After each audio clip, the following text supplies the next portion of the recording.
God sacrificed himself to save you from himself. And we're supposed to call that love.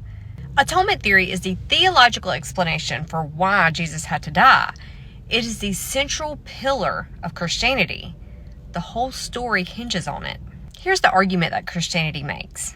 Adam and Eve sinned. That sin created a debt so catastrophic that every human being born after them inherited it.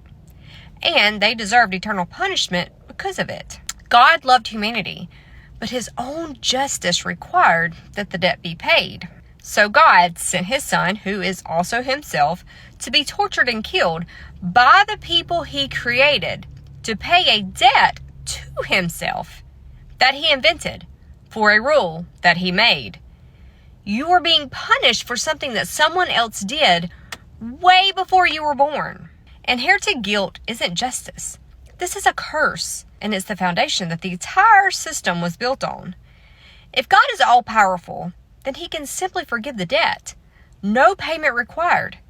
The idea that God's justice requires a blood sacrifice before he can forgive means that God is bound by law higher than himself, or he invented the requirement, which means the sacrifice was unnecessary. So sacrifice requires actually losing something, right? So Jesus is eternal. He knew that he would be resurrected 3 days later. He knew he would return to his full divine glory.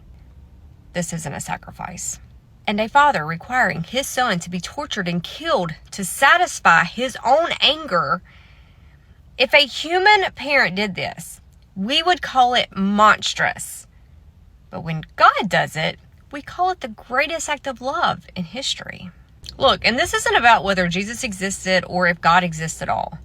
It's about whether the story of Christianity tells about why Jesus died actually makes sense on its own terms. God sacrificed himself to save you from himself. If that's the foundation of your faith, it deserves more than blind acceptance. Follow for more.